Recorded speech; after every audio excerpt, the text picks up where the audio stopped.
मेरे साथ इस वक्त हैं विक्रम रंधावा, ये बीजेपी के लेजिस्लेटर हैं, न्यूज़ 18 से बात करने के लिए। आज तो बड़ा हाथापाई आपकी हुई है इरफान हफीज लोन के साथ, क्या ये नौबत क्यों आई? देखिए, बदकिस्मती है। रूलिंग के जो लेजिस्लेचर्स हैं वो सिर्फ मीडिया हाइप लेने के लिए और कश्मीर में अपने लोगों को ये बताने के लिए कि हमने जम्मू के अंदर देखो विधानसभा में कैसा आपके लोगों के लिए लड़ाई लड़ी है, जबकि आज कश्मीर के अंदर भी त्राही त्राही हो रही है, चाहे बिजली है, चाहे पानी है, चाहे बाकी हकों के लिए लोग लड़ रहे हैं। बिजली के बिलों के लिए तो कश्मीरी भी उतना ही ग्रस्त है जितने जम्मू के लोग ग्रस्त है। उस पर बात करने को तैयार नहीं है। आज 3 बार हाउस जो है एडजर्न हुआ, क्यों हुआ? रूलिंग की वजह से, अपोजिशन की वजह से नहीं हुआ। और ये हाफिज लोन साहब ये अपोजिशन के बेंचेस के बीच में आकर मेरी सीट के सामने आकर हमें गाली देने का प्रयास कर रहे हैं। ये गांधी के कातिल हैं, गांधी के कातिल हाय हाय। अब ये गांधी के खानदान से है या नथुराम गोडसे इसका कोई रिश्तेदार है, मुझे इस बात का नहीं पता है। ये इन्होंने गलत किया, इसलिए इनको मुंह की खानी पड़ी। ये बताइए कि जो स्पीकर ने आज किया, कि आपने आपकी यही लाइन पे, लेकिन उनको बड़ा टारगेट किया जा रहा है और अपनी पार्टी के लोग भी उनसे देखिए, नाराज ऐसा हैं। नहीं है कि स्पीकर साहब ने हमारी लाइन टो की है। स्पीकर साहब ने as per the rules of the legislative assembly house को चलाया है, मैं उसका वेलकम करूंगा।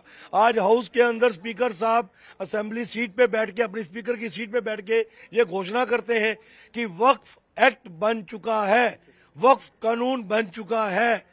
अब वो मैटर सब्जुडाइज है, इसलिए उस पर कोई भी मोशन या एडजमेंट मोशन नहीं लाया जा सकता, इसलिए आपका एडजमेंट मोशन मैं रिजेक्ट कर रहा हूं। हमने उसका वेलकम किया। मैंने कहा स्पीकर साहब, ये आपकी काबिल तारीफ है, ये आपका जो तजुर्बा है विधायकी का वो बता रहा है कि आपने ये बेहतरीन निर्णय लिया है और एज पर रूल लिया है।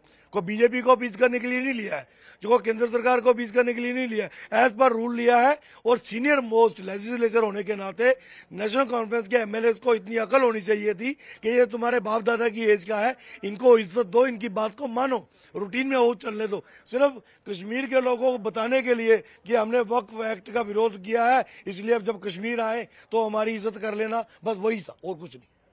तो आपको क्या लगता है एक सियासी स्टंट था? और टोटली हम बड़ा स्पष्ट कहते हैं, जो भारत के लोकतंत्र के मंदिर में एक बार पारित हो जाए उसको दुनिया की कोई ताकत चेंज नहीं कर सकती। और वो 370 को लेके ये लोग सुप्रीम कोर्ट भी गए थे।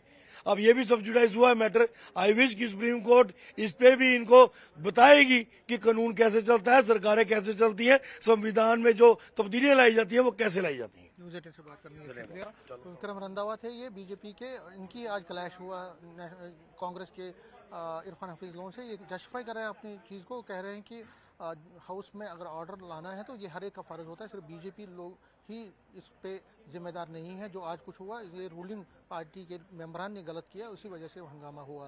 कैमरामैन चांद के साथ समीर भट्ट, न्यूज़ 18 जम्मू।